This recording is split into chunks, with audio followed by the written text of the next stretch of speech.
Gloire à Jésus. Yesu nashimwe. S'il te plaît, tu es le bienvenu. Si tu es ici pour la première fois, Nimburi ngaha ari ubwa mbere uhashika turaguhaye kaze. j'aimerais commencer par une petite question. Nari nifuza guhera ku kabazo gatonyi. De quoi es-tu esclave? Bega ujakariye iki? Parce que chacun d'entre nous est esclave Kuko umwe wese hagati muri twebwe de numuja. quelqu'un ou de quelque chose. Abajakariye ikintu canke ajakariye umuntu. Demande à ton voisin, Baza rero uwo mwicaranye. de quoi es-tu esclave? Ati mbega ujakariye iki?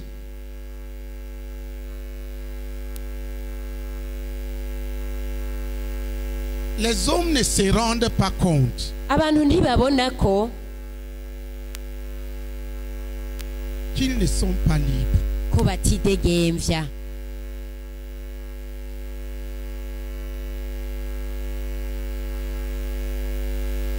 Ils sont soit esclaves de l'un ou esclaves de l'autre. Kimwe baba bajakariye iki canke bajakariye kiriya. Tu es esclave. Rero urumuja. Ikibazo ujakariye nde? Vous savez, un esclave, Bega murazi umuja. quand tu es esclave de quelqu'un, Iyo uri umuja w'umuntu ça veut dire que quoi? bivuga iki? Hein? Bivuga iki? Esclave de quelqu'un, ça veut dire quoi? Iyo uri umuja w'umuntu iki? Qui peut nous dire? Exprimez-vous. Ninde yo dusigurira nimugire ico mushikirije? Oui. Oui.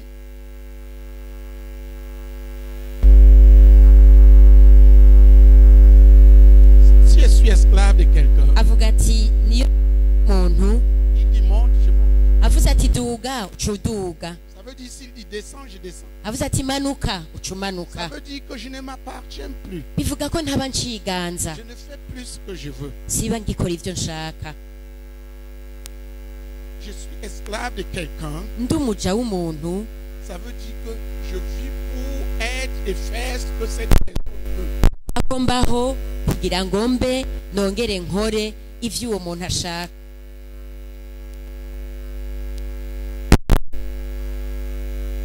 Les hommes sont des esclaves. Abantu rero nabaja canke abagurano.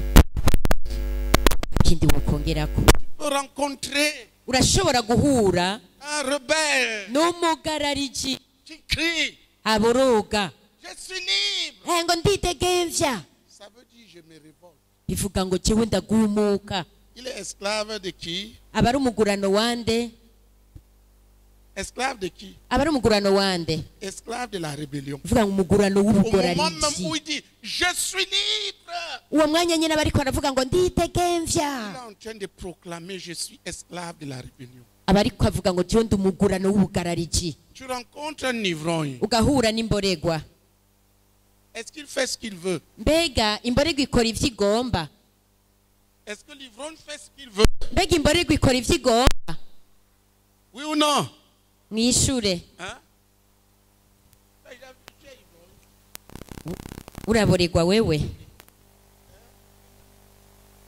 Tu as abandonné. Warabihevye? Pourquoi tu as abandonné? None kubera iki wabihevye? Ngo naramenye ukuri. C'est l'esclavage de l'ivrognerie pour entrer sur l'esclavage de nous. Ni ukuvuga ngo waravuye munsi y'ubugurano bw'ubukaboregwe kugira ngo winjire munsi y'ubugurano bw'uwundi muntu. Les gens ne boivent pas l'alcool parce qu'ils veulent. Abantu ntibanywa inzoga kubera babishaka, Mais parce que l'alcool, ils sont esclaves de l'alcoolisme. ariko kubera ari abagurano b'akaboregwe. Le désir de boire les domine. Icyifuzo cyo kunywa nico kibaganza. Qui comprend ça? Ninde ariko arabitahura Bien. neza? Quitte chez toi le matin. Mu gitondo ukava iwawe Tu es correct. ukaweza Tu arrives en route. ukagera mw'ibarabara, Tu vois une jeune fille qui a la jupe fendue jusqu'ici. ukabona umwigeme yambaye ipasura iduga gushika aha. Et tu commences gacutangura à travailler à l'impudicité. gacutangura gukora mu bijanye Est-ce n'ubushakanyi que c'est parce que tu veux? mbega none nuko ubishaka Est-ce que c'est parce que l'homme veut? ishura ni kubera umuntu abishaka Non, parce qu'il est Oya. esclave de l'impudicité. kubera kuko ari umugurano w'ubushakanyi. Prenons tous les exemples possibles. ngombe mufate uturero twose Un dushoboka bavard, fata nk'umuntu akunda gusakuza il dit ce qu'il connaît et il dit ce qu'il avuga ivyo azi akavuga n'ivyo atazi. Qui a remarqué ça? nindabaze kubibona ko ariko biri Certains d'entre nous, bamwe muri il twebwe sait seulement ouvrir la bouche. azi Après, kugurura umunwa gusa ibikurikira ça va dans tous les sens. bisohokana impande zose. Il est esclave du bavard. aba ari umugurano wo kuyogora. Qui comprend ça? ninde ariko arabitahura?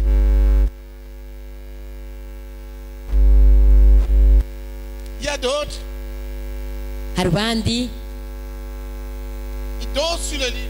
akaryama ku gitanda Il dort. karyama À 1h du matin, il est là, ta langue sur le lit, maman endormie. saa hindwi z'igitondo ukumva araturitse mu ndimi n'aho abasinziriye.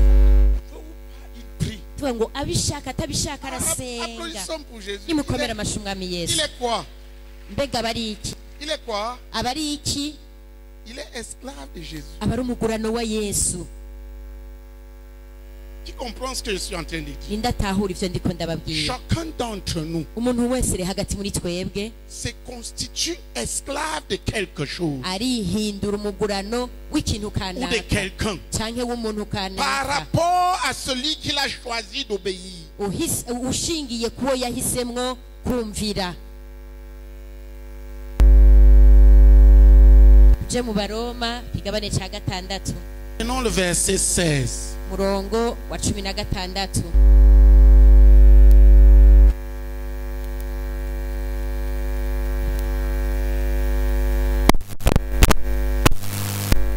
Ne savez-vous pas qu'en vous livrant à quelqu'un comme esclave pour lui obéir, ntimuzi yuko uwo mwihaye kubabaja bo kumwumvira vous êtes esclave de celui à qui vous obéissez, murabaja b'uwo mwumvira, soit du péché qui conduit à la mort, namba murabaja b'icaha kicitsana mu urupfu, soit de l'obéissance qui conduit à canke kumvira Imana kuza no kugororoka. Ouvrez les Bibles. ugurura bibiliya zanyu. Allez aux côtés de ceux qui n'ont pas payé. abadafise bibiliya mube mwihutira kubegera.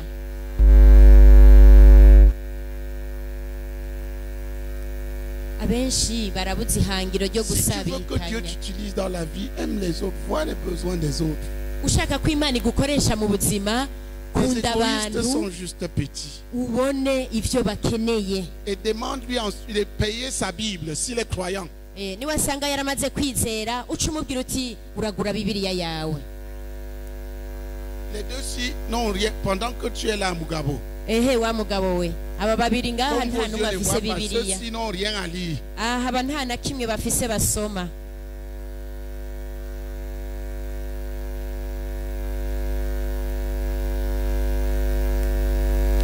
Je peux faire comme si d'autres n'ont pas de besoin. ndashobora kugira nk'uko umenga abandi ntaco Mais la bakeneye, vie chrétienne consiste à vivre pour les besoins des autres. ariko ubuzima bwa Comme Jésus l'a fait bw'umukristo pour busaba kubaho kubw'abandi.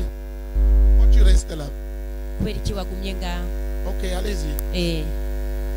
Nous sommes dans Romains 6. turi mu baroma igabane ca gatandatu.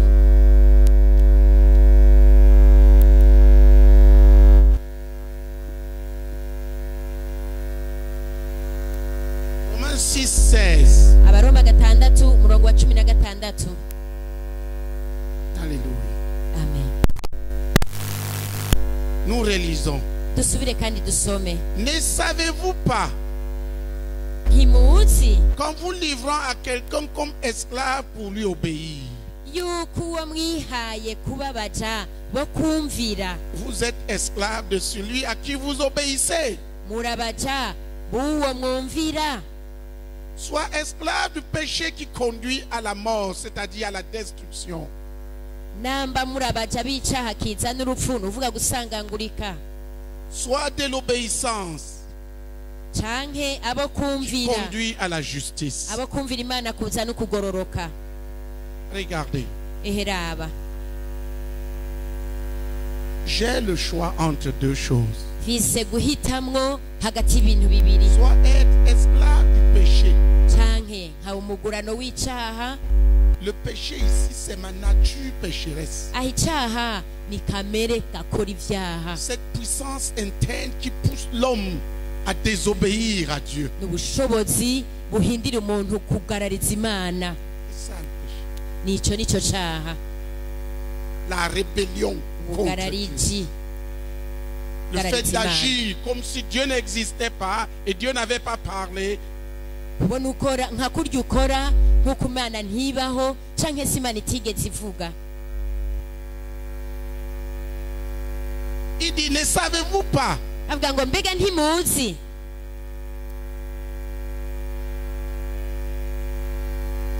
qu'en obéissant à quelqu'un, ko mukumvira umuntu.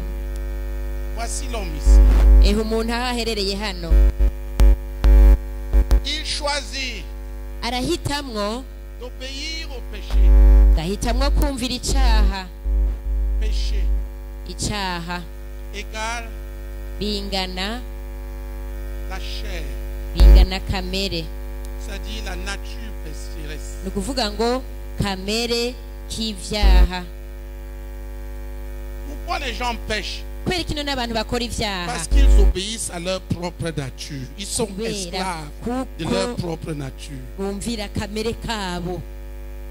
Tu choisis d'obéir, Uhitamwo kumvira de vivre ta vie kugira ngo ubeho ubuzima selon bwawe ta nature pécheresse, selon ce qui te plaît, selon ce que tu penses, wisunze selon ton kamere plaisir. kawe k'ivyaha, wisunze ibiguhimbara n'ibikunezereza, Tu deviens esclave du péché uca uhinduka umuja w'icaha, et tu vas à la destruction. kandi aho buri kuraja Quel gusangangurika. que soit Uko vyogenda kose qui tu es, n'uwo uri wese, quel que soit le nom que tu te donnes, izina iryo ari ryo ryose woba witwa,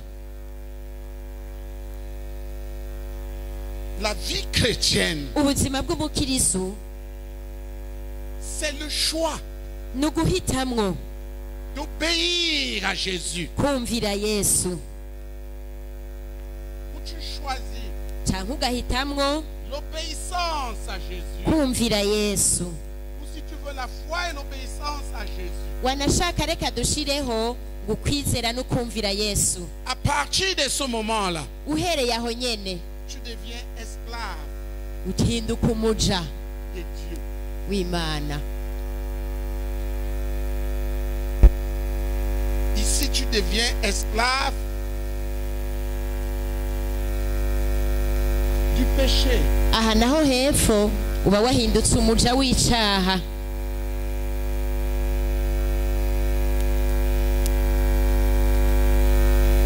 C'est toi qui choisis Niwe uhitamwo de boire le premier verre de l'alcool. ufata ikirahuri c'inzoga, Mais la suite, ce n'est pas toi. ariko ibiza gukurikira ntaba akiri wewe. C'est l'alcool qui te prend. Aho inzoga iheze igahindukira ikakunywa. La première impudicité que tu as connue, Burya bushakanyi bwa mbere wakoze c'est toi qui as choisi. niwe wabuhisemwo, Tu as décidé. warafashe ingingo, Après, nyuma tu as fait un waciye usanga uri umuja, livré. ca utangura kuza urihereza uwo ari we wese, Parce que tu es devenu esclave de l'impudicité. kuko uba wamaze kuba umuja w'ubushakanyi. La première fois que tu as insulté quelqu'un, Ubwa mbere watutse umuntu c'est toi qui avais décidé.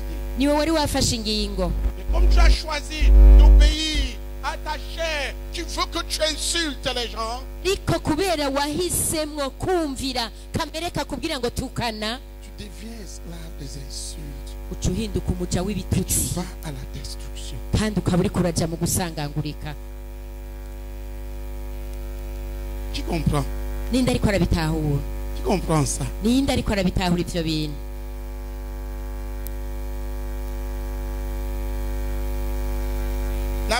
première fois ubwa mbere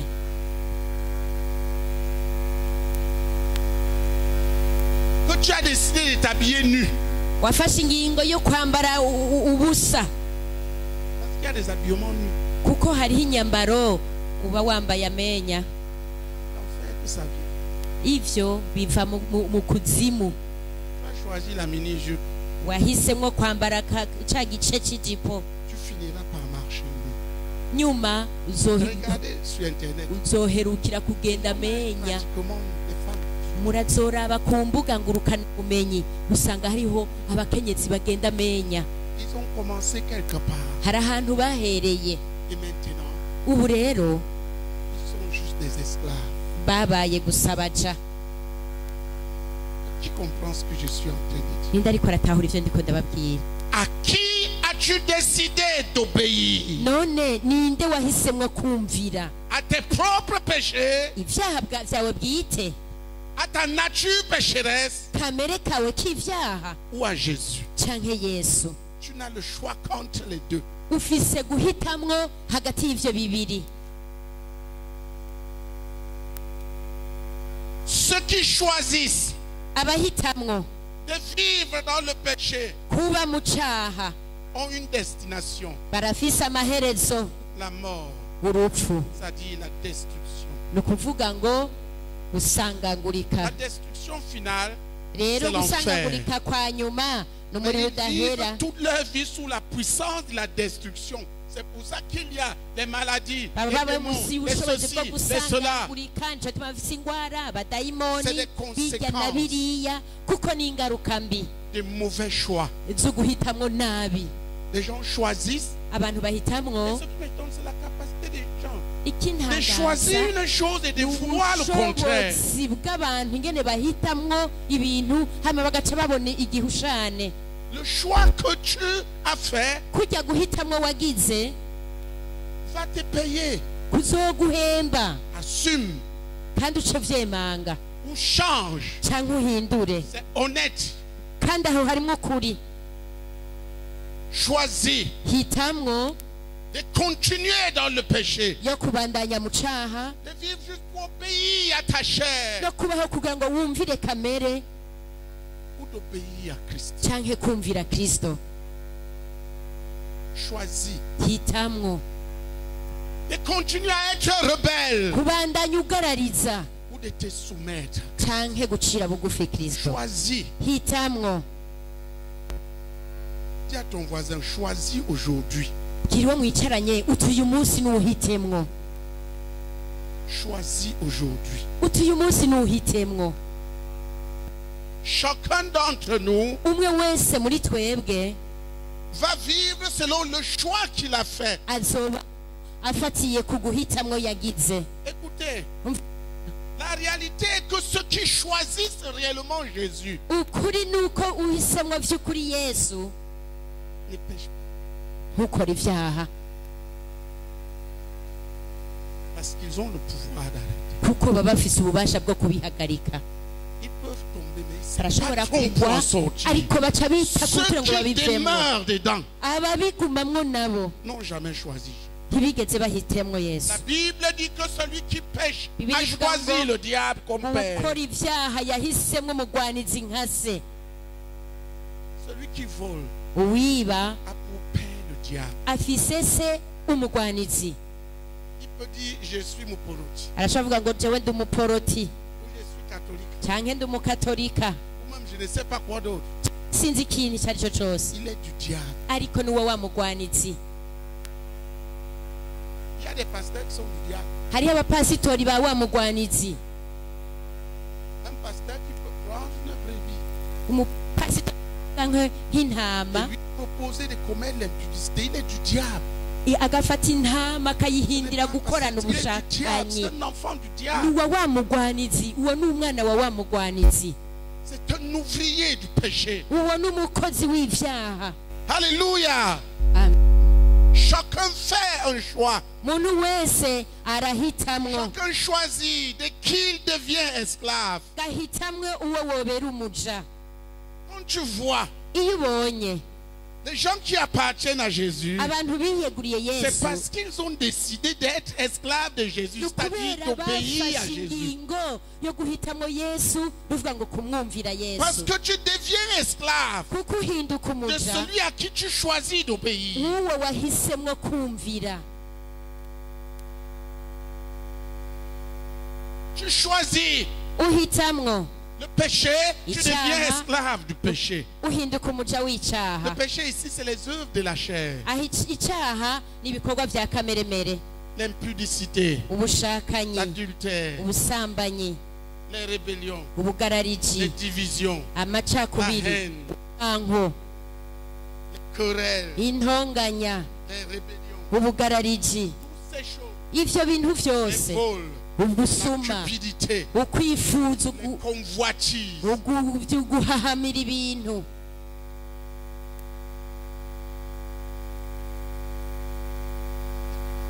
les yeux sont tournés sur les belles choses. Amaso yawe wamuyugururiye ibintu vyiza vyiza, Les yeux sont malades. amaso yawe aragwaye En sorte que tu n'as jamais la paix, tu n'es jamais satisfait. ku buryo atanemwe ugira amahoro, atanemwe wumva ubumbwe. Tu es esclave de la convoitise, des envies.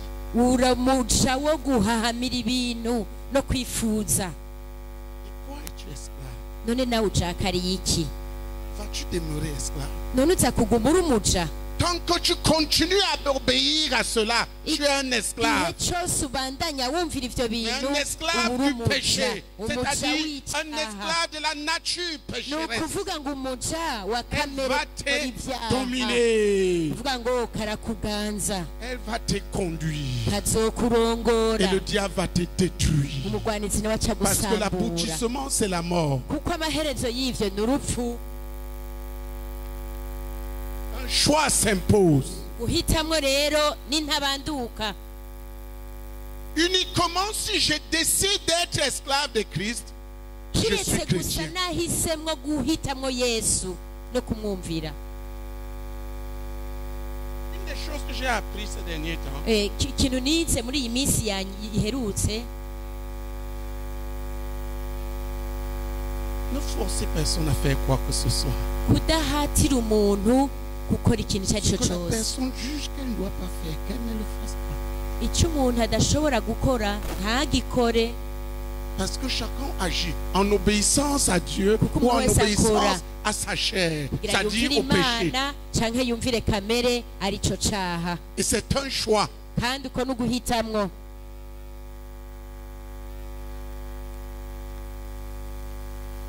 Je peux choisir de bavarder jusqu'à ce que ma bouche me condamne pour l'enfer. ndashobora kuyogora Je nkayogora fais un choix. nkayogora gushika Je suis naho umunwa un wanjye esclave du bavardage. uncira urubanza rwo kuja mu muriro udahera. Comme je Bana peux amategeko. choisir de prêcher l'évangile. nk'uko nshobora guhitamwo kuvuga ubutumwa bwiza.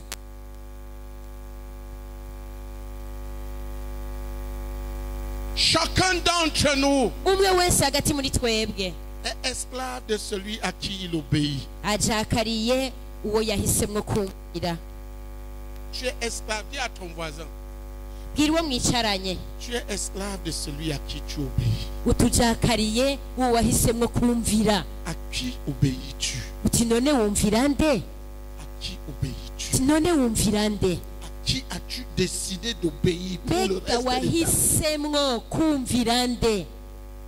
Si tu es juste quelqu'un qui vit pour être content, tu es charnel, tu vas pécher. nimba uri umuntu abayeho kugira ngo gusa yinezerererwe, uri umunyamubiri kandi uzokora ivyaha. Je vis pour que Jésus soit content. jewe mbayeho kugira ngo yesu anezerwe. Je suis un esclave de Jésus. ni ukuvuga ngo ndi umuja wa yesu. Applaudissons pour Jésus. nimukomere amashyi umwami yesu. Un esclave vit pour la joie de son maître. umuja abayeho kubw'umunezero w'umwami wiwe. Il vit pour faire la joie de son maître. abaho kugira ngo agire umunezero w'umwigisha wiwe. J'ai choisi narahisemwo d'être esclave de Christ. kuba umuja wa kristo.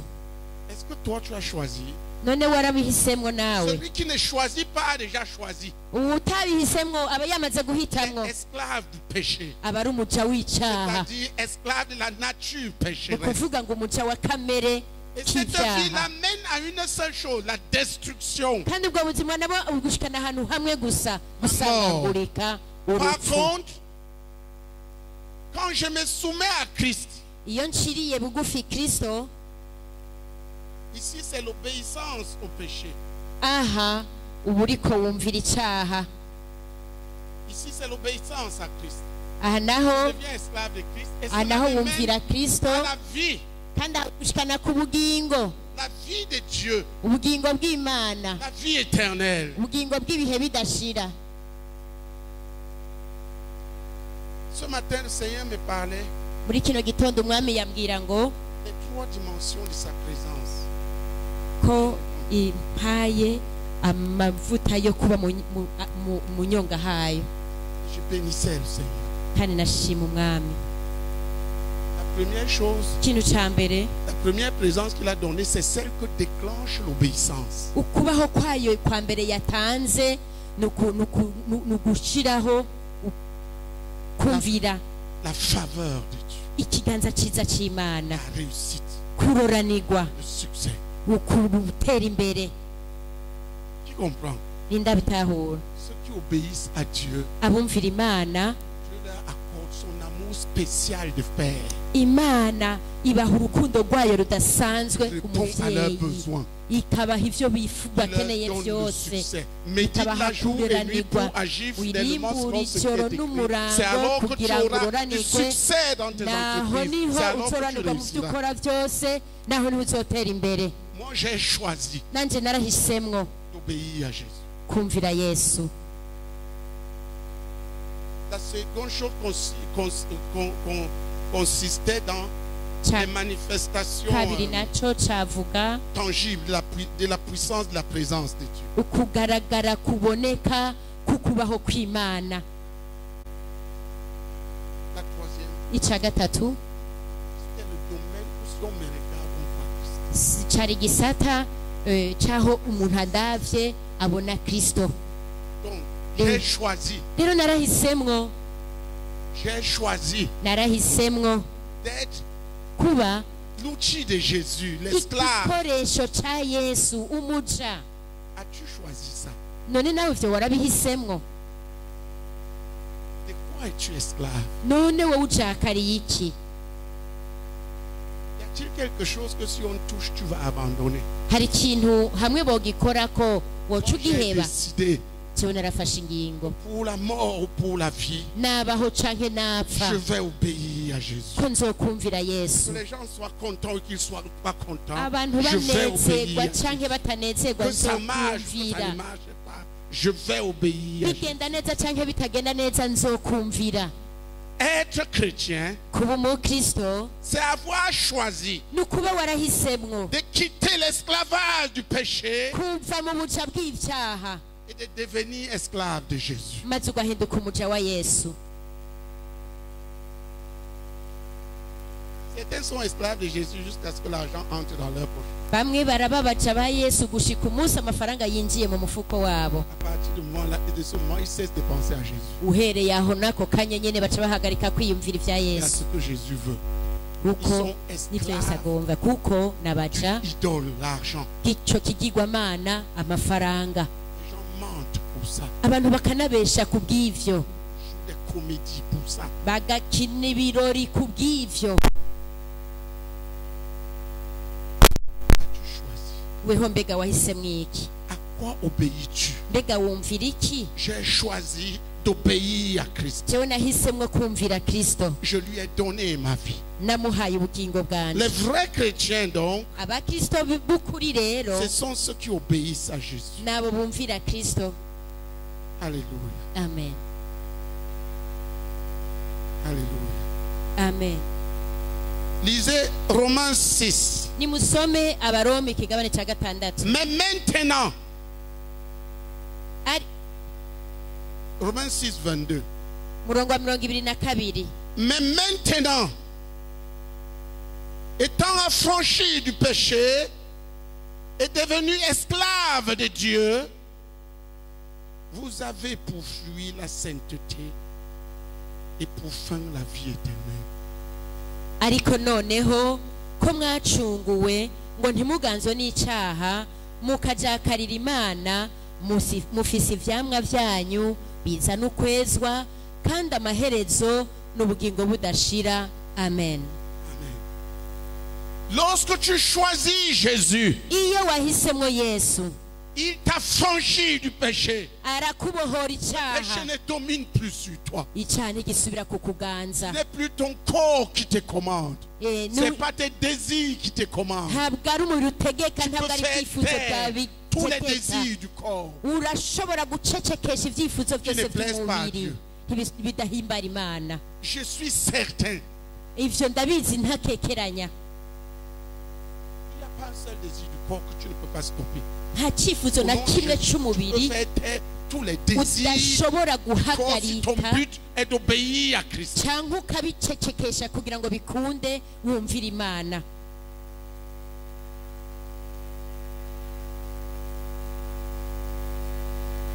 Tu dis, je ne vais plus boire. Vuga ngo sinzosubira kunywa inzoga. J'ai déjà vu des ivrognes qui ont décidé de ne plus boire. Ni ndamaze kubona imborerwa zifata ingingo yo kudasubira kunywa. J'ai déjà vu. nakiriza ukuboko. C'est que toi-même tu n'as pas eu à prendre. ahubwo nawe ngira ngo uri mu batigeze banywa inzoga. L'ivrogne décide le matin. iyi mborerwa Tu ne irafata vas pas ingingo mu boire. gitondo iti sinzosubira kunywa. Va le voir genda umurabe à 15, entre 15h et 17h. hagati ya saa 9 na saa 11 z'umugoroba. Il est esclave. n'umuja Il ne fait pas ce qu'il veut. ntakora ivyo agomba. Un impudique umushakanyi peut décider maintenant, ça va. ashobora kuvuga ati ubu bimeze neza, Je ne vais plus sinzosubira courir derrière les jupons. inyuma y'abakenyi y'abigeme. Il marche en route. ariko aragenda mw'ibarabara, Et une jeune fille passe. inkumi ikarengana, Il est avec sa femme. ari kumwe n'umukenyezi we bariko baragenda, ariko umutwe C'est un esclave. uwo n'umuja Il ne fait plus ce qu'il veut. ntaba agikora ivyo agomba.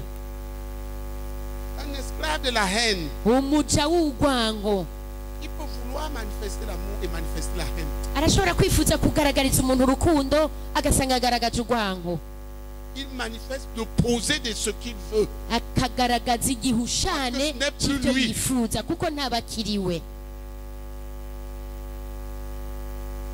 Ce n'est plus lui. ntabwo ari akiriwe. Haine qui urwango rwisesa n'umuja.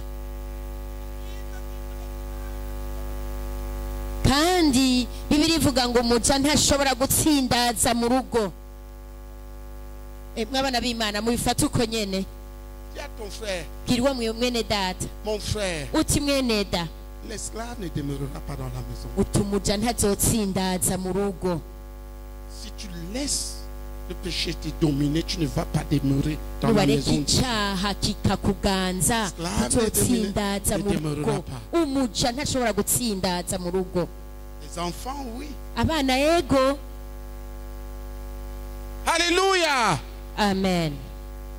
Donc tu deviens chrétien. rero uhinduka umukristo. Le jour que tu as brisé l'esclavage du péché, umunsi ucancagura ubuca et tu bw'ivyaha as choisi la foi et l'obéissance coûte que coûte à Jésus-Christ. hamwe kwizera no kumvira uko bigenda kose Kristo. Ce jour pour toi peut être ce soir. kandi uyo munsi Maintenant. kubwawe urashobora kuba kuri uno mugoroba. Moi j'ai choisi. njyewe narahisemwo. J'ai choisi. narahisemwo Je suis à Jésus. nduwa Yesu Et je vais obéir à Jésus. kandi nzokumvira Yesu Quoi qu'il m'en coûte. uko Autant bizonzimba que cela kose dépendra de moi, kuko ntibizomvako. j'obéirai au Seigneur Jésus. uko bizomvako byose nzokumvira Yesu. Je perdrai ce qu'il faut, si je dois perdre. nzotakaza ibikenewe nimba bizoba binsaba gutakaza, J'obéirai, ariko nzokumvira j'obéirai, nzokumvira j'obéirai. nzokumvira. Il y a des gens qui essayent de contourner hariho ce que abantu Jésus dit. bagerageza Et guhindura raconter beaucoup bakigirwa d'histoires Yesu n'inkuru nyinshi cyane. pour noyer le poisson. bikunde C'est parce qu'ils sont déjà noyés eux-mêmes. kugira ngo ifi yibire nabo ubwabo baramaze kwibira. Tu obéis au péché, wumviye icyaha tu deviens esclave du péché. uhinduka umuja. tu vas à la destruction. kandi uca ugenda mu gusangangurika. Tu choisis Christ. Uhitamwo Kristo. Ça veut dire que tu as choisi de rompre avec le péché. ko wahisemo kuvavanura n'icyaha. Tu viens à Jésus. ugacuza kuri Yesu. Il fait deux choses. nawe agakora ibintu Un, bibiri. il t'a Icya mbere, franchi du péché. arakubohora icyaha. Et deux, ubwa kabiri il t'apprend à lui obéir. aca kwigisha kumwumvira. Et toi, bwa gatatu pendant que tu marches ainsi, lui me regarde. uri kuragenda gutyo kugira ngo ubishikeho. Donner comment les chrétiens mentent. ndatanga ingene abantu batagira imana. Je veux dire la vérité. ngira mvugisha ukuri. kuva nizera, Depuis le premier jour, Dieu a été avec moi. kuva umunsi wanje wa mbere wo kwizera imana yagumanye nanje. Vous savez pourquoi? murazi igituma Mon choix était sincère. nahisemo Total ndi et final. mukuri kandi ibintu bitagabanije ntasubigwamwo. Tu vas me demander, est-ce que tu as eu à tomber dans le péché? Oui. uhava umbaza ngo none vyaragushikiye umunsi Dieu uragwa mu sait. cyaha. ariko imana irabizi Que ce n'était pas un choix que Quoi? j'ai fait. ko atari ivyo nari nahisemwo. Chaque fois que je suis tombé, igihe cyose nagwa je me suis repenti. naciye J'ai nihana, appris à mieux marcher. Et naheza je suis niga devenu nyabuna plus fort. kongera Applaudissons kugenda pour Dieu. neza mpinduka umuntu Je w'Imana. suis devenu Komera plus amashyi fort. menshi umwami. nuko C'était niko pour que nagiye j'apprenne ngomera à marcher sans péché, dans l'obéissance à Christ. niga kugenda ntakora J'ai ibyaha choisi cela. niko ndumvira Yesu. ivyo narabihisemwo. Est-ce que si je tombe, ce sera fini? Non. none waguye biba biheze? oya. Il est écrit 7 fois le juste tombe, 7 fois il se relève. handitse ngo mu mugororotsi aragwa inshuro indwi ariko inshuro indwi kandi Mais je ne abyuka. choisirai pas de continuer un péché ariko quelconque. sinzohitamwo Zéro. kuguma nkora ibyaha. oya, Je ne choisirai pas. sinzohitamwo. J'ai choisi d'obéir. nahisemwo kumvira. Alléluia. amen. J'ai choisi d'obéir nahisemwo kumvira, à Jésus. kumvira Yesu.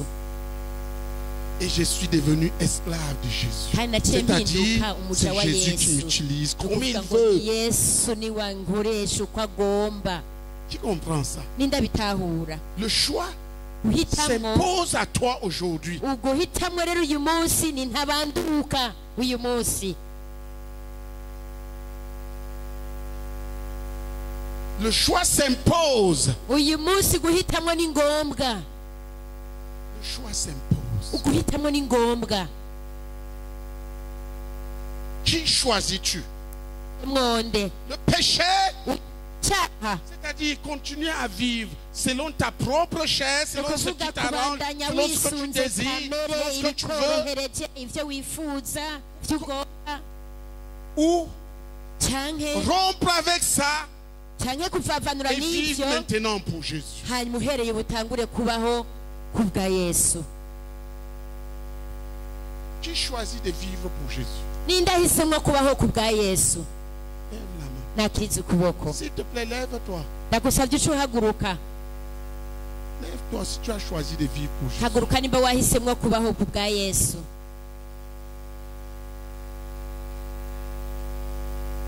Approche. egera ngaho imbere. Viens.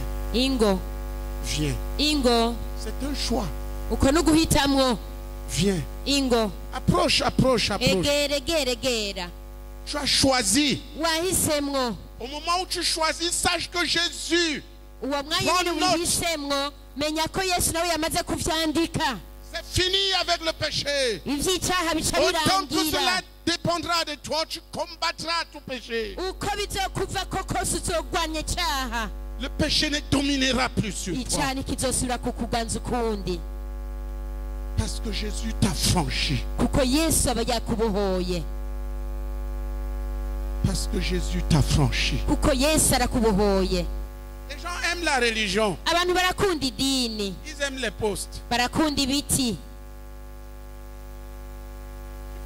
Tu peux être pasteur comme moi là. urashobora gukunda kuba pasitori nka jewe hano. La première chose qu'il faut faire, c'est d'être ikintu délivré du cya péché mbere cyo gukora ni ukubanza ukabohoka icyaha, et devenir esclave de Jésus. hanyuma ukahinduka Pourquoi umuja wa devenir Yesu. esclave de Jésus? kubera iki waba umuja wa Yesu? Parce que la Bible dit, kuko Bibiliya ivuga ngo l'ange dit à Marie, umumarayika abwira mariya tu mettras au monde un fils. ngo uzovyara umwana w'umuhungu Tu lui donneras le nom de Jésus. maze uzomwita yesu Parce que c'est lui kuko niwe qui sauvera son peuple de ses péchés. azokiza ubwoko bw'ibyaha byabo Si tu n'es pas byose sauvé de tes péchés, tu n'appartiens pas à Jésus. nimba utarakizwa ibyaha byose nturaba uwa yesu Si tu vis encore pour nimba pécher, tu ukibaho n'appartiens kugira pas ngo à Jésus. ukore ibyaha nturaba uwa yesu Ta décision est prise.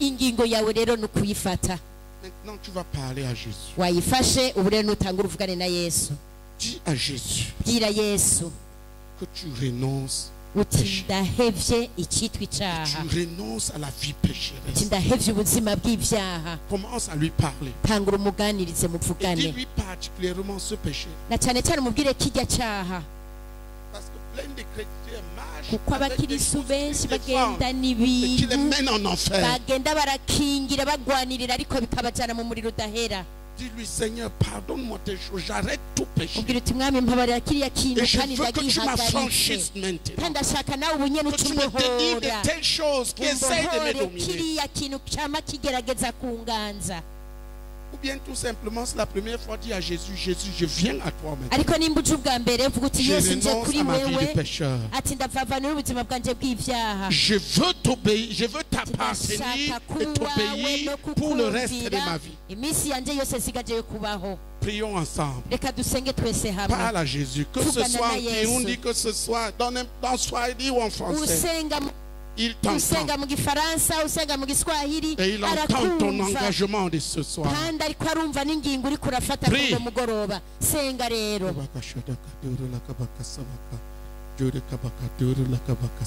Si tu veux, tu peux te mettre à genoux. ushaka n'upfukame Tu peux te mettre aussi debout. cyangwa Y a pas de ugahagarara problème. Mais ntaco prie. nta ngorane senga Parle à ariko Jésus. vugana na yesu Dis-lui, je renonce à telle chose. gira uti iki kintu Et je renonce ndagihevye à telle chose. na kiriya Et je ne veux plus ndagihevye vivre dans telle chose. kandi sinshaka Je gusubira renonce à kuri tout péché. kiriya Je m'engage aujourd'hui à vivre comme ton esclave. uyu munsi ufashe ingingo yo kubaho Dis ce nk'umuja que tu wawe commandes. ni ukuvuga umuntu Que ça me uzotegeka plaise ou pas, je le fais. vyompimbara canke bitompimbara Duru la kabaka sabaka duru kabaka duru la kabaka sobaka duru kabaka duru la kabaka sabaka duru kabaka duru la kabaka sabaka duru la kabaka sabaka duru kabaka duru la kabaka sabaka duru kabaka duru la kabaka sobaka duru la kabaka sabaka duru kabaka duru la kabaka. Parce que celui que Jésus-Christ a franchi, libère, est libre. kuko Yesu Si tu n'es pas abohoye libre, c'est que Jésus ne t'a pas libéré. aridegembya ariko ari mutidegemvya nuko yesu atigeze akubohora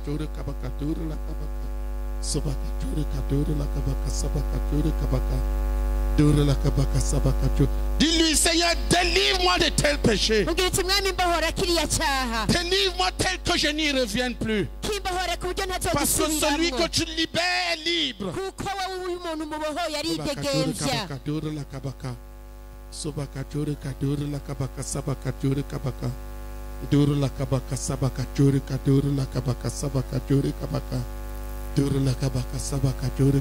duru la kabaka subaka juri kaduru la kabaka sabaka juri kabaka duru la kabaka sabaka juri kaduru la kabaka sabaka juri kabaka duru la kabaka.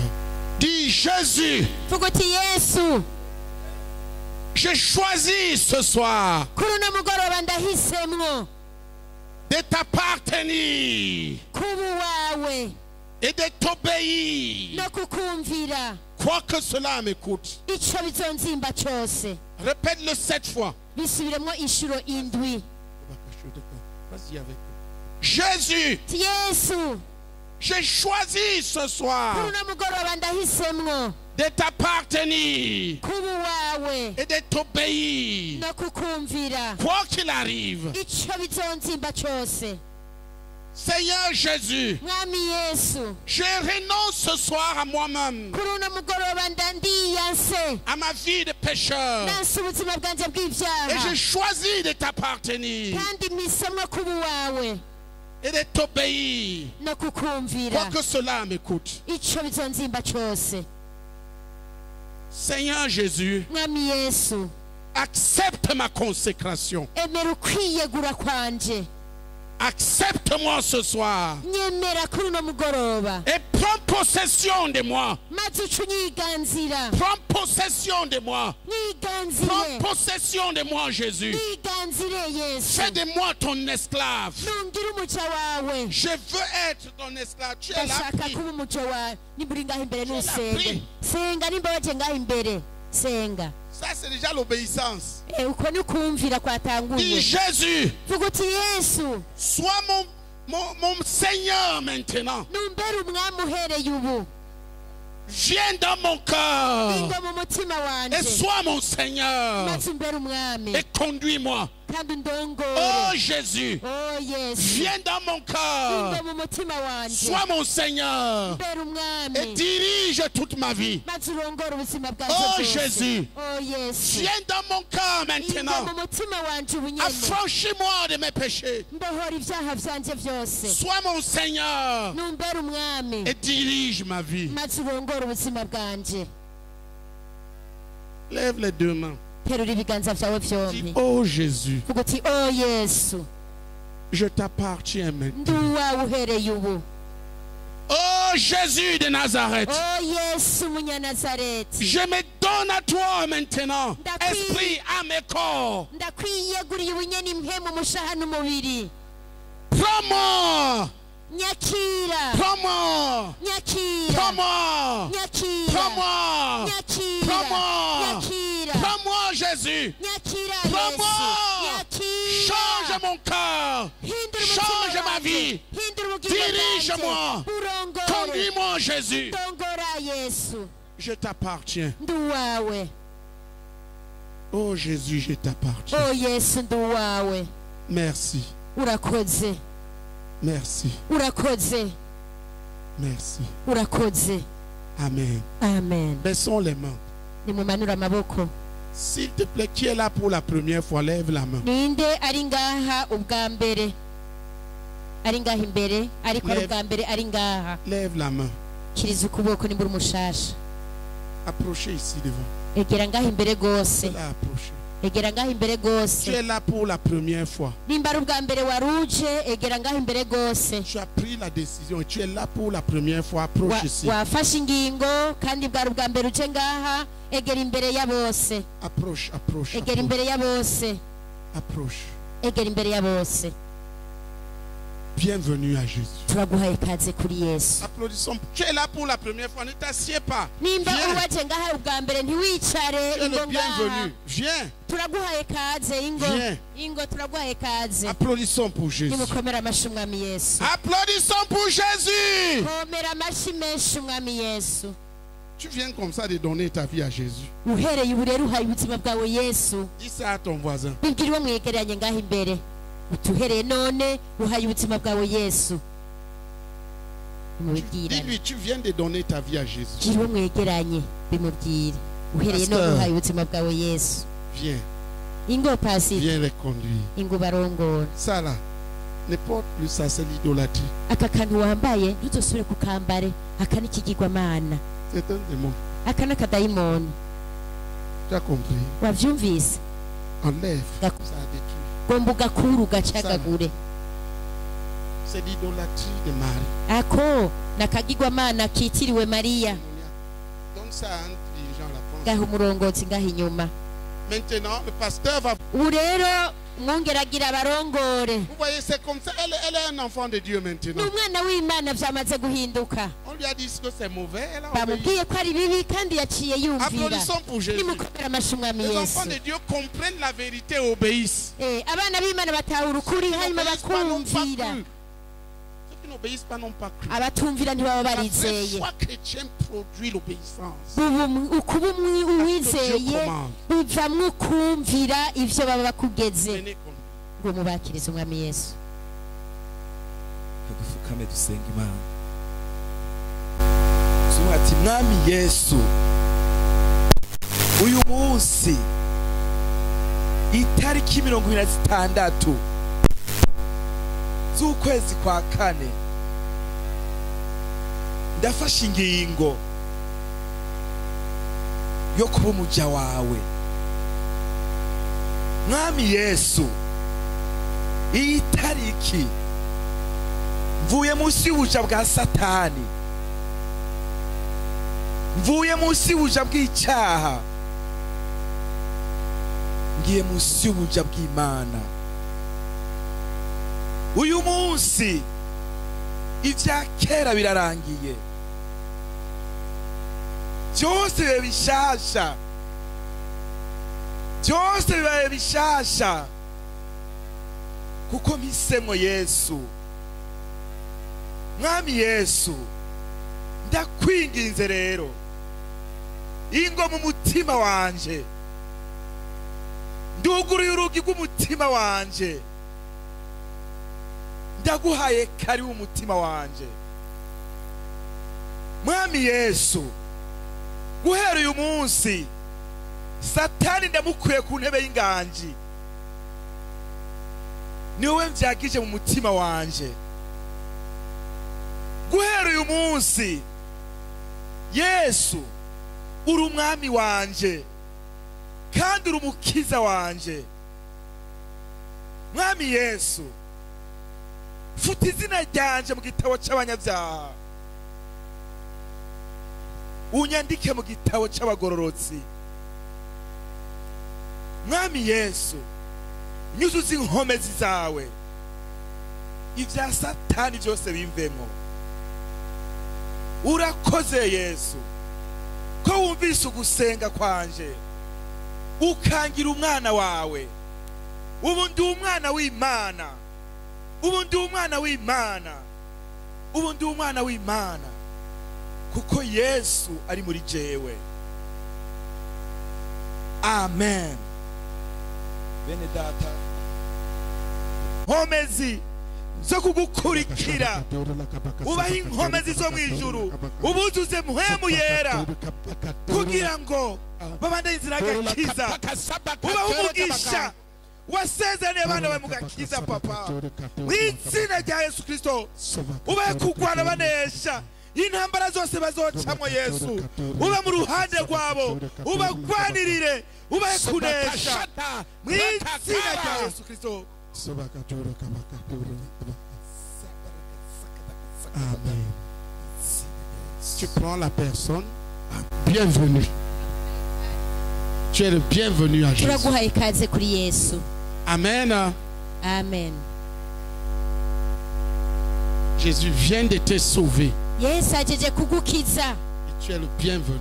turaguhaye ikaze rero. Gloire à Jésus. Yesu nashimwe, Gloire à Jésus. Yesu nashimwe. Jésus sauve. Yesu ararokora, Et aussi Jésus guérit. ariko kandi Yesu arakiza. Dis ça à ton voisin.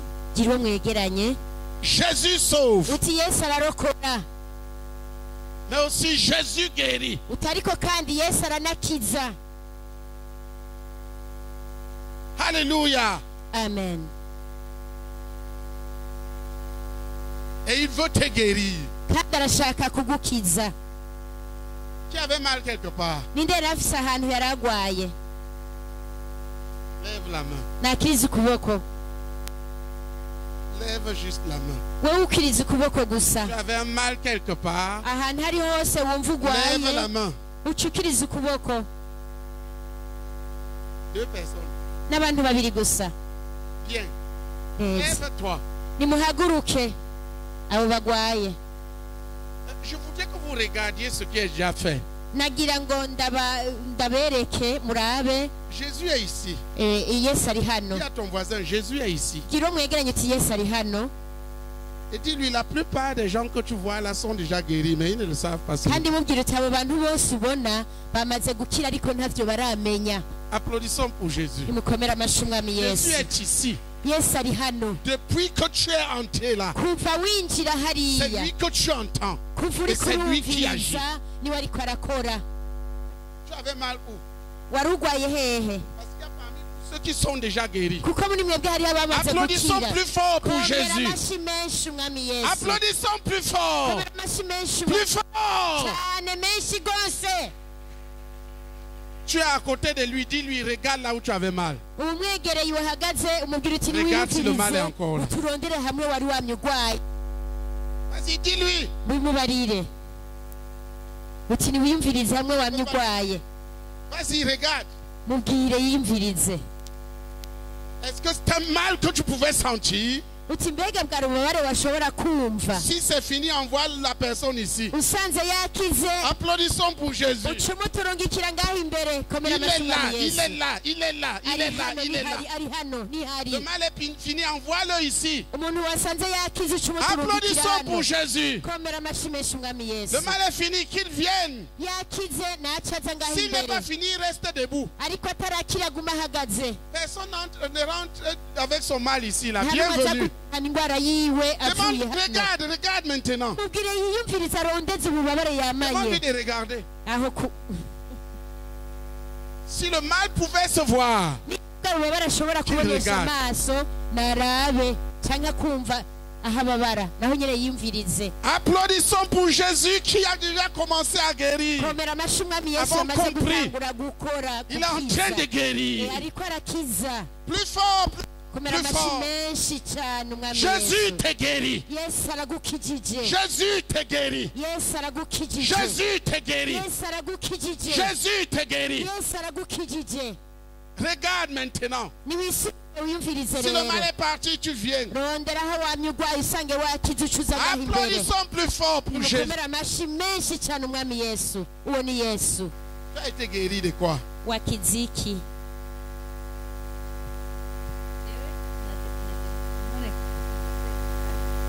quand je suis venue j'avais des douleurs au niveau du dos même au niveau des yeux j'avais mal ariko yesu yahise mais Jésus m'a guéri Applaudissons pour Jésus. nimukomere amashyi umwami yesu Qui d'autre veut nous donner son témoignage? ninde wundi yotubwira intahe yiwe abandi genda mwicare yesu nashimwe ariko ushaka gushinga intahe ugume ngaha yesu ashimwe amen na jewe ndashimira imana ko imana ihejeje kunkiza ejo narafashwe n'uku kuboko Moi aussi, je bénis le Seigneur qui vient de me guérir.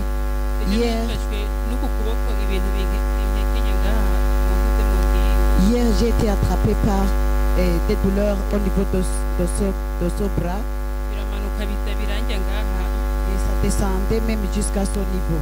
hamwe ufashe ikimamiro ngo mvange ifungurwa bikanka ndabivanga nkaca numva ndababara cyane mpita ndabiheba De sorte que je ne pouvais pas utiliser la louche pour préparer le repas. kubera uku kuboko bigeze mama yambwiye ko nkiri mutoyi nagwaye cyane ambwira ko ari uburozi bagiye kumvuza mu bitaro bitandukanye Tanzania ibitaro bikuru biranga Parce que ma mère m'a dit que quand j'étais encore petite, j'ai été ensorcelée au niveau de ce bras et on m'a fait traiter dans différents hôpitaux, mais en vain, et on m'a même amené au niveau de la Tanzanie. ejo rero maze kumva binjya cyane cyane ndimvira ati mbega gamana noba nshaka gusubira kurwara kuno kuboko sinoba ngowe Ainsi, hier, quand ça me faisait très mal, je me demandais si ça revient encore une fois. ariko ndasenga umwanya mutoyi Mais j'ai prié pendant un moment ndabibwira mwene data Egide et je l'ai partagé même avec le frère Égide ati burya numva nagwaye ukuboko kandi numva en kungeramiye lui disant j'ai vraiment mal au niveau du bras et ça me fait gravement mal. ica ndabireka nkomeza gusenga Alors j'ai laissé tomber, mais j'ai continué à prier. ubwite navuga ati kejo hari igikwane ku rusengero ntegezwa kuzogenda kugira ngo imana ibyihize kuno Et je kuboko me suis dit, puisqu'il y a une croisade à l'église, je vais y aller pour que Dieu touche mon bras. mu kanya rero niho nagiye numva ko ku makundya cyane hahandi Alors maintenant, j'ai eu des douleurs atroces au niveau du bras. aho yatubwiye ati twumvirize ati abagwayi nibahaguruke Pendant qu'il nous a demandé, qu'il nous a dit pendant qu'il a dit que ceux qui sont malades se lèvent atubwiye ati twumvirize aho twababara et qui nous a demandé de nous examiner là où nous étions malades. nakomeje kubabara cyane ko nagira nk'uko niko nakomeza kubabara J'ai cyane continué à avoir très mal pendant que je faisais des mouvements avec mon bras. bamaze kubisengera byaciye bigenda ubu ndashimira imana Et quand on a prié amahoro. pour moi, ça a disparu. Je bénis le Seigneur pour ça. Imana ishimwe.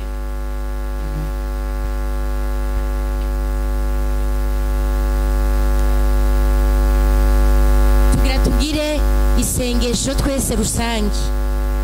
Ce soir, Kuno mugoroba tu as choisi Jésus. wahise Yesu, Tu as renoncé au péché. wavavanuye n'ivyaha. Oh, la Bible dit Kandi Bibiliya nayo ivuga ngo que le péché entre et la mort entre, ngo c'est-à-dire la destruction. icyaha cinjiye, urupfu ruba rwinjiye, ruvuga gusambuka. Nous allons maintenant commander Ubu rero tugira dutegeke que les choses qui sont entrées dans ta vie, ko ibintu byose vyinjiye mu buzima bwawe, à travers la vie de pécheur que tu as menée, sortent. biciye mu buzima bw'ivyaha wabayemwo, byose bisohoke. Qui comprend ça? Ndabitahuye. Tu as besoin de ça Ivyo urabikeneye pour vivre correctement. kugira ngo ubeho neza. Amen. Amen. Et je voudrais dire à chaque personne, Kandi nagira mbwira umuntu wese, ne dis pas mon cas n'est Non. pas possible. Il n'y a pas de cas impossible. ntuvuge ngo ivyanje ntibishoboka, nta bidashoboka bibaho. Saisis ta guérison. Cakira ahubwo gukira Elle kwawe est là. kuri hano. Dis à ton voisin, Qui doit saisis ta m'écharailler. délivrance. Bwira uwo mwicanye uti cakira ukubohoka kwawe, Et saisis ta guérison. ucakire no gukira kwawe. Quel que soit le problème, ingorane iyo ariyo yose wowe ufise, Jésus est la solution. Yesu niwe nyishu. Amen. Amen. Tu vas prier avec moi. Tugira rero dufashanye gusenga musubiramwo. Dis au nom de Jésus, Vuga uti mu izina rya Yesu, je proclame que j'appartiens à Jésus. ndatuye ko ndi uwa Yesu, Que je n'appartiens plus au péché. ko ntari uw'ivyaha. Et Jésus m'a affranchi Kandi Yesu yangize uwidegemvya du péché et de la mort. ku vyaha no ku rupfu. Au nom de Jésus, Mu izina rya Yesu, puissance démoniaque. ubushobozi bw'abadayimoni. Il faut être engagé.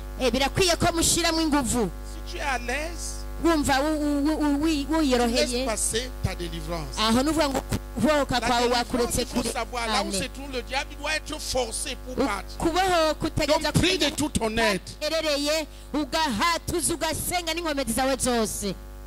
Dis au nom puissant de Jésus, Vuga uti mu izina ry'ubushobozi rya Yesu, puissance démoniaque ubushobozi bw'abadayimoni qui est entré dans ma vie mwebwe mwinjiye mu buzima bwanje, à travers la vie de pécheur que j'ai menée. biciye mu buzima bw'ivyaha nabayemwo. Au nom de Jésus, Mu izina rya Yesu, toi puissance démoniaque wewe wa bushobozi qui est bw'abadayimoni entré dans ma vie. mwebwe mwinjiye mu buzima bwanje À travers la vie de pécheur que j'ai menée. biciye mu buzima bw'ivyaha nabayemwo. Où que tu te trouves Aho maintenant, uherereye hose ubu nyene, Jésus te détruit. Yesu Jésus te aragusambuye, détruit. Yesu aragusambuye, Jésus te Yesu détruit. aragusambuye, Jésus te détruit. Yesu Jésus te aragusambuye, détruit. Yesu Jésus te aragusambuye, détruit. Yesu Je détruis. aragusambuye, Je détruis. Je Yesu détruis. Je aragusambuye, détruis. Je sambuka, détruis. sambuka Je kuko détruis. Yesu Je aragusambuye, détruis. sambuka, Kabaka sambuka shotaka, kuko dorla Yesu kabaka sabaka, dorla kabaka. aragusambuye. Dorla kabaka sabaka, shataka, roka baka. Dorla kabaka shataka, dorla ka. Dorla kabaka shanda. aragusanganguye. Démon qui est entré dans ce corps Wewe adayimoni winjiye muri uno à mubiri, travers la vie de pécheur menée. bw'ivyaha La nabayemwo, destruction et la ruine sont sur toi. ugusambuka no guhona J'ai brisé. J'ai brisé. J'ai brisé. J'ai brisé. J'ai brisé. J'ai brisé. J'ai brisé. J'ai brisé. Où que tu te caches maintenant, aho winyegeje hose ubu la nyene, puissance de Dieu te débusque. ubushobozi bw'Imana La buragusambuye, puissance de Dieu te débusque. ubushobozi bw'Imana La buragusambuye, puissance de Dieu te débusque. ubushobozi bw'Imana Tu es buragusambuye. forcé de te manifester maintenant. Urasirye kugira ngo Tu es wigaragaze. forcé. Tu es forcé de te manifester. Tu ne peux plus te cacher.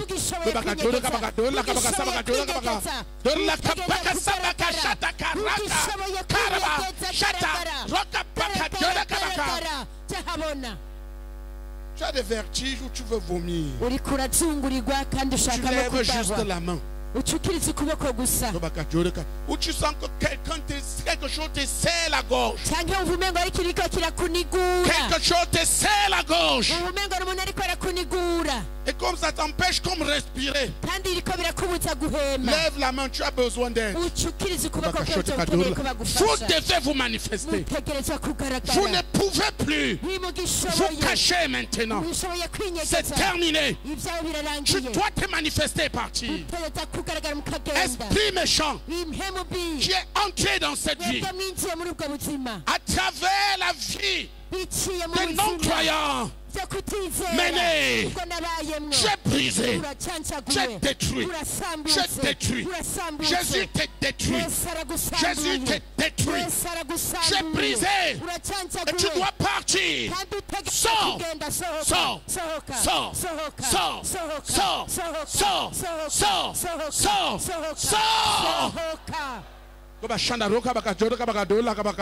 Tu veux vomir. nindashaka Tu as udahwa le vertige. cyangwa ariko Tu sens arazungurirwa quelque chose te serrer la gorge. ninde yumva ikiriko kiramuniga mu izosi Lève la main. acakiriza ukuboko Allez vers eux. genda mu musengere Chassez ces esprits. irukana izo mpemu Vous allez partir. utegereza kugenda La puissance de Dieu est ubushobozi ici. bw'imana buri hano La puissance est à Dieu. ubushobozi ni Oui, la ubw'imana puissance est à Dieu. ubushobozi ni Et vous ubw'imana devez vous manifester et kandi partir. mutegereza kwigaragaza Tu ne mugaca pourras pas te mugenda cacher maintenant. ntimugishoboye Parce que kwinyegeza la puissance est à Dieu. kuko Et ubushobozi Dieu est ici. bw'imana kandi imana iri hano Au nom puissant de mu Jésus, izina ry'ubushobozi j'ai bwa yesu cassé, uravunagurise j'ai démoli.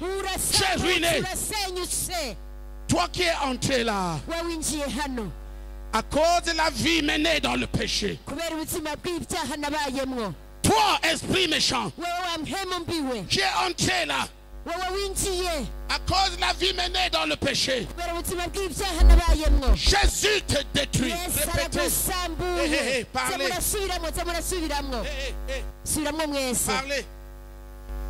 Répétez. nimuze Au murasubiramwo nom de Jésus, mu izina rya yesu toi puissant démoniaque wowe bushobozi bw'abadayimoni qui est entré dans cette vie, wowe winjiye muri ubwo buzima à cause de la vie de péché menée kubera ubuzima bw'ibyaha dans le nabayemwo passé, tu es détruit. uravunaguritse Jésus urasambutse te détruit yesu maintenant. aragusambuye ubunyene Tu es brisé. uracancagurise Tu es brisé. uracancaguritse Sors. sohoka Sors. sohoka Sors. sohoka Sors. sohoka Sors. sohoka Sors. sohoka Sors. sohoka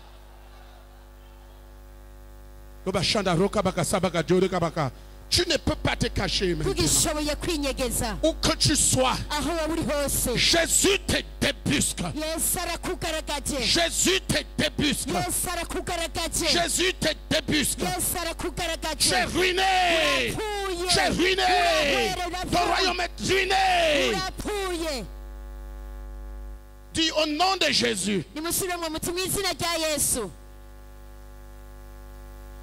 Malédiction. umuvumo Allez, tu as levé la main. wakirije ukuboko Tu as besoin d'aide. wari ukirije ngo Impose-toi la main nawe niwirambike et ibiganza répète avec moi. hanyuma turasubiramo Dis au nom de Jésus. uti mu izina rya yesu Malédiction umuvumo qui te trouve dans ma vie maintenant. wowe uri mu buzima bwanje ubunyene À cause de ma vie de pécheur que j'ai menée. kubera ubuzima bw'umunyabyaha nabayemwo Tu n'as plus d'autorité sur nta moi. butegetsi ukifiseko Parce que Jésus a effacé mes péchés. kuko yesu yahanaguye ibyaha byanje Au byose nom puissant de mu Jésus. izina ry'ubushobozi rya Toi, yesu malédiction wowe wa muvumo qui m'a suivi. wowe nkwirikiranye À cause de la vie des non-croyants que j'ai menée. kubera ubuzima bwo kutizera nabayemwo Tu es détruit. Au urasambutse nom de Jésus, izina rya yesu j'ai brisé. J'ai brisé. J'ai battu de Kabakadori, la Kabakasabakadori, Kabakadori, la Kabaka. Sobakadori, Kabakadori, Karabakadori, Sabakadori, la Kabaka. Sobakadori, Kadori, la Kadori, Kadori, la Kabakadori, Kadori, la Kabaka. Sobakadori, Kabaka. urasambutse urasanganguritse Tu as besoin d'aide, tu te sens mal, lève la main. nimba wumva umerewe nabi ushaka ko bagufasha Tu kiriza te sens ukuboko mal, mal, mal. umerewe nabi Lève cyane la main. ucukiriza ukuboko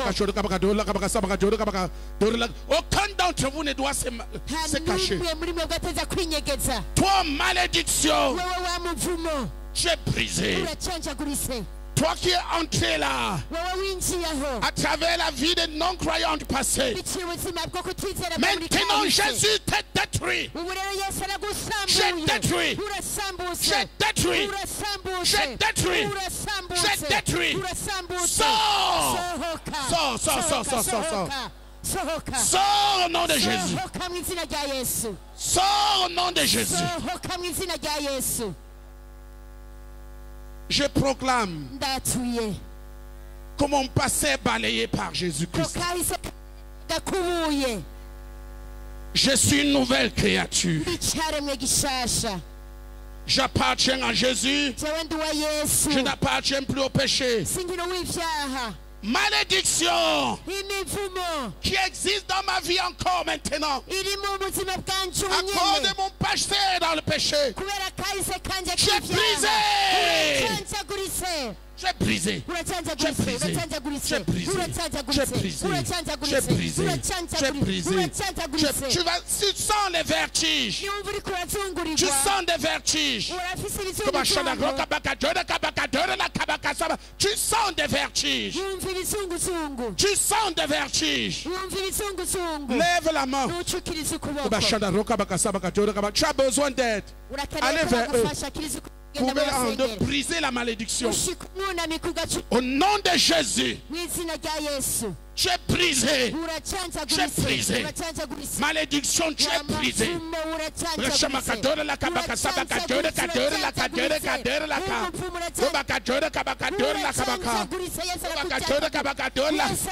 Malédiction, tu es brisé. uracancaguritse Au nom de Jésus, mu izina rya yesu toi malédiction, wowe wa muvumo malédiction de la pauvreté, umuvumo w'ubukene malédiction de l'échec, umuvumo wo kunanigwa toi qui es entré dans ma vie wowe winjiye mu buzima bwanjye à cause de la vie des non-croyants que j'ai menée. kubera ubuzima bwo kutizera nabayemwo Maintenant, tu n'as plus de pouvoir. ubu nyene nta bubasha ukifise Jésus te détruit. yesu aragusambuye Jésus te yesu détruit. aragusambuye Jésus te yesu détruit. aragusambuye Jésus te détruit yesu maintenant. aragusambuye ubunyene Échec. kunanigwa Échec. kunanigwa Sors. sohoka Sors. sohoka Sors. sohoka Sors. sohoka Sors. sohoka Sors. sohoka Sors. sohoka Sors. sohoka Sors. sohoka Échec. kunanigwa J'ai brisé. uracancaguritse J'ai brisé. uracancaguritse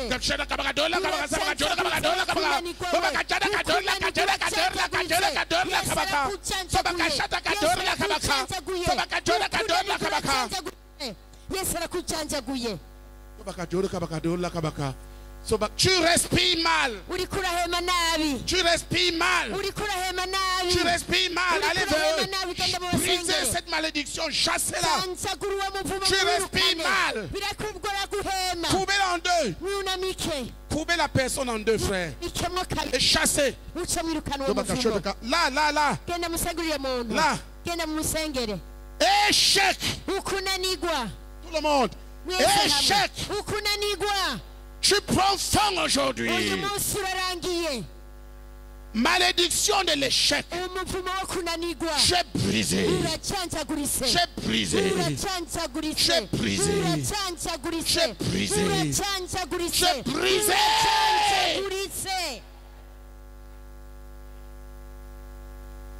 J'ai envie de tousser, de renvoyer l'air. nindashaka gukorora De cyangwa tousser, renvoyer l'air. gukorora no Tousser, renvoyez-les. gutura umube Tousser, gukorora renvoyer. Lève la main. gutura umube gukorora cukiriza Allez vers eux. genda mu basengere Chassez ces esprits. birukana zijya mpemu Allez vers eux, allez, chassez-les. genda musengere Avec muzirikane. violence. mushangashiwe Il y a l'autre là-bas. hari abandi hariya Au moins 2 personnes. babiri Et babiri chassez-les kumwe avec violence. irukana mwashangashiwe Voilà une autre personne là-bas. hariho n'undi yakirije hariya Tous les disciples, allez chasser les démons. abigishwa mwese genda L'échec est mwirukana fini. genda Échec, ukunanigwa pauvreté. ubuke sambutse J'ai détruit. J'ai détruit. J'ai détruit. J'ai détruit. J'ai détruit. Sors. Sors. Sors. Sors. Sors. Sors. sohoka Sors. sohoka Sors. sohoka Sors. sohoka Échec. ukunanigwa Maintenant. ubu nyene ubu Sors. sohoka Quitte ce corps. pfu muri uwo mubiri C'est fini pour toi. ivyo birarangiye Gloire à Jésus. icyubahiro ni cya J'ai yesu cassé. urapfunaguritse Pars genda utakigaruka et ne reviens pas. genda utakigaruka C'est Jésus qui ni règne. yesu ni waganje J'ai béni. J'ai urateraheje béni. uraheze J'ai béni. urapfuye Dis, la personne pour laquelle tu as prié, dit, j'ai béni. umuntu uri J'ai béni. kuramusengera muvuga utahezagiwe J'ai béni au nom de Jésus. J'ai béni au nom de Jésus. J'ai béni avec la réussite. urahezagijwe no kuroranirwa La personne avec la réussite. uyu muntu umuhezagiza ukuroranirwa Pendant que vous le bénissez, le démon va fuir. muriko muramuhezagira idaniyo ncihunga Nous te bénissons avec la réussite. musengera muga nti Nous te bénissons tutaguhezagiza avec la réussite. uti turaguhezagije kuroranirwa Échec. ukunanirwa Échec. ukunanirwa J'ai brisé. uracanjaguritse J'ai brisé. uracanjaguritse J'ai uracanjaguritse brisé. uracanjaguritse J'ai brisé. uracanjaguritse J'ai brisé. uracanjaguritse Sors. sohoka Au nom de mu Jésus, izina rya yesu tu réussiras. uzororanirwa Dis à ton voisin, au nom de Jésus, biri wo mwicaranye uti mu izina rya yesu tu réussiras. nigwa Dis-le lui. bimubarire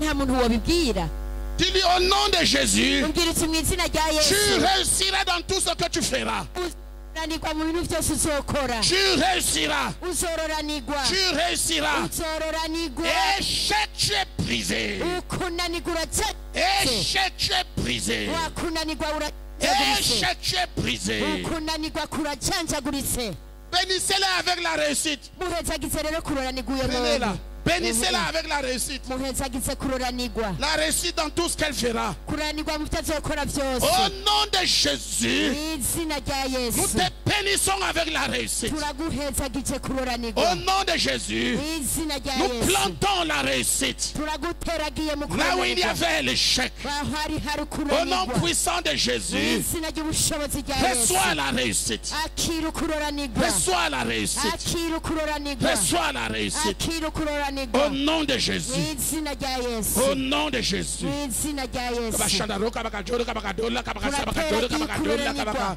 Sobakadoro, kadero, kadero, kadero, laka. Sobakashata, kabakaro, kabakadero, kadero, laka. Sobakashata, kadoro, laka, kabakasabakadoro, kabakadola, kabaka. kuroranirwa ahahora Tu ukunanirwa réussiras. uzororanirwa Tu réussiras. uzororanirwa Bénissez-la avec la réussite. muhezagize muhezagire Tu muhezagire réussiras. muhezagize ukuroranirwa Tu réussiras. utuzororanirwa Et nous te bénissons avec la réussite. kandi tuguhezagije ukuroranirwa Là où il y avait l'échec, ahahora ukunanirwa nous plantons la réussite. turahateragiye ukuroranirwa Nous plantons la réussite. turateragiye ukuroranirwa Nous plantons la réussite. turateragiye ukuroranirwa Nous plantons la réussite. turateragiye ukuroranirwa Nous plantons la réussite. turateragiye Nous ukuroranirwa plantons la réussite. turateragiye Nous ukuroranirwa plantons la réussite. turateragiye ukuroranirwa Réussis. Amen. ukuranirwa Amen. amen Tu réussiras. uzororanirwa Tu réussiras. uzororanirwa Applaudissons pour Jésus. nimukomere amashyi menshi umwami yesu La personne bénie-la avec la muhezagire réussite. muhezagire uwo muntu muhezagize ukuroranirwa gusa Nous plantons la réussite. turateragiye Là où il y ukuroranirwa avait l'échec, ahari hasanzwe nous plantons ukuranirwa la réussite. turateragiye Tu ukuroranirwa réussiras. uzororanirwa Tu réussiras. Et uzororanirwa tu réussiras. kandi wongere uroranirwe Échec, ukunanirwa j'ai brisé pour toujours. uracanjagiwe rimwe uracanjagwa rimwe rizima Dis à ton voisin, bwira uwo il n'y a mwegeranye pas une malédiction qui va rester. uti nta muvumo n'umwe uzosigara namba Et dis-lui, mon ami, tu réussiras.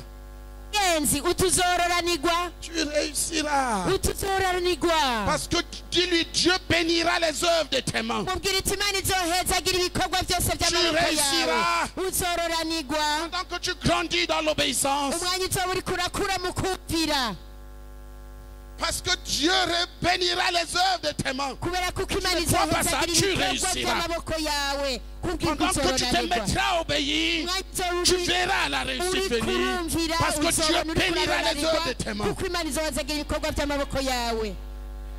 Prends quelqu'un et bénis-le comme ça. fata umwene data umuhezagire gutyo nyene Pendant que tu obéiras à Jésus, umwanya uzoba uriko urumvira yesu tu réussiras. uzororanirwa Tu réussiras. uzororanirwa Tu réussiras. uzororanirwa Tu réussiras dans tout ce que tu feras. uzororanirwa muzokora vyose.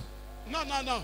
oya Vous là, pourquoi vous êtes assis à deux comme ça? kubera iki mwicaye gutyo ga bene data Quelqu'un peut casser les deux là. Séparez-les. batandukanye mugende mubahezagire Dis-lui, tu réussiras. mubwire tuzororanirwa Parce que Dieu bénira les œuvres de tes mains. kubera kuko imana izohezagira Pendant ibikorwa que tu by'amaboko grandiras dans yawe nawe l'obéissance, umwanya uzoba uriko urakura mu kumvira réussiras. uzororanirwa tu réussiras. uzororanirwa Tu réussiras. uzororanirwa Tu réussiras. uzororanirwa Tu réussiras. uzororanirwa. Dis échec. vuga uti kunanirwa Tu es brisé. uracencaguwe Qu'on te cherche et qu'on ne te trouve plus dans ma vie. nibakurondera ntibazosubira kukuronka mu bwo buzima. Dis, je suis béni. vuga uti narahezagiwe Je suis béni. ndi wahezagiwe Dieu m'a béni avec la réussite. imana yampezagije ukuroranirwa. Pendant que je vais lire, méditer la parole, la pratiquer, ndiko ndasoma ndimbura ijambo ry'imana ndarishira je mu vais ngiro réussir dans tout ce que je ferai. nzoranirwa mu zo nzokora Je vais byose réussir. ngiye Je kuroranirwa vais réussir. ngiye Je kuroranirwa vais réussir. ngiye Je kuroranirwa vais réussir. ngiye kuroranirwa Je vais réussir. ngiye kuroranirwa. S'il vous plaît, ndabasabe j'aimerais que tu crois ceci. La personne que tu veux voir devant toi umuntu ubona imbere yawe nk'uyu était maudite. yari yaravumwe Tout ce que je faisais échouait. ibyo narakora byose byarananira Très intelligent. nciye ubwenge cyane Je ne sortais pas des trois. J'étais toujours entre les trois premiers. nama ndi muri batatu ba mbere Mais j'échouais à tous les examens d'État que je présentais. ariko Personne ne comprenait. ibizamini byose bya leta narabinanirwa. C'était une malédiction. uwo wari umuvumo. Écoute, umva celui qui échouait tout, uwananirwa byose en Jésus est devenu celui qui réussit tout. Tout muri ce que yesu je fais marche. yahindutse uwuroranirwa muri Tout byose ce que komera je amashyi entreprends umwami marche. yesu. Même l'impossible réussit. niba ibyitwa ibidashoboka bigenda Mais j'ai une neza chose. ariko n'ikintu kimwe Je lis et médite la Bible jour et nuit. ndasoma nkarimbura bibiri Ça, c'est ijoro le secret. n'umurango Et j'obéis. nkumvira Et tout ce que je fais réussit. kandi ibyo nkora byose bigenda neza. C'est la vérité. uko n'ukuri Je vis Bye. une vie qui n'est pas logiquement possible. mbayeho ubuzima ukoresheje ubwenge wosanga budashoboka. J'ai abordé des choses qui étaient impossibles. Elles sont faites. ninjiye mu bintu umengo ntibishoboka Il n'y a ariko pas de byagenze crédit dedans. Il n'y neza. a rien dedans. Il n'y a rien. Il n'y a pas de crédit.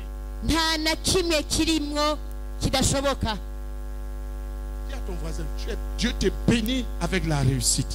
gira uwo mwegeranye uti imana iguhezagije kuroranirwa. Médite la parole jour et nuit. urimbura ijambo ry'imana ijoro Et apprends n'umurango à obéir à ce qui est écrit. hanyuma wige kumvira Tu réussiras. ibyanditswe uzoca uroranirwa. Je voudrais que tu retiennes une deuxième chose. ndashaka ngo ufate nkama y'ivyo bintu bibiri. Tout domaine dans ta vie igisata cyose cyo mu buzima bwawe où tu refuseras d'obéir à Dieu, ukizokwanka kumvira imana tu y échoueras. uzoca ukinanirwamwo.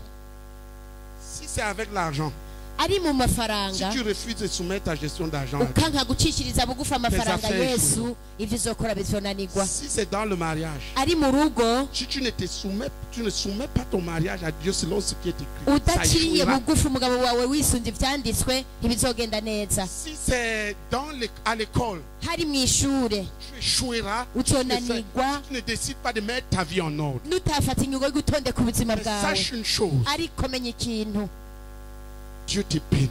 imana iraguhezagiye. L'échec n'est plus pour toi. kunanirwa ntibikiri ibyawe. Lève-toi et triomphe dans l'obéissance. haguruka nyabuna uneshereze mu kumvira. nesha Lève-toi et triomphe. nesha. Tu as compris ça? ninde yatawe ivyo Dis à bintu ton voisin, kiriho mwegeranye mon ami, uti mugenzi l'échec pour moi c'est fini. uti wanje kunanirwa birarangiye C'est terminé. birarangiye C'est fini. birarangiye Mène la vie de victoire. nube umwe ubuzima bw'intsinzi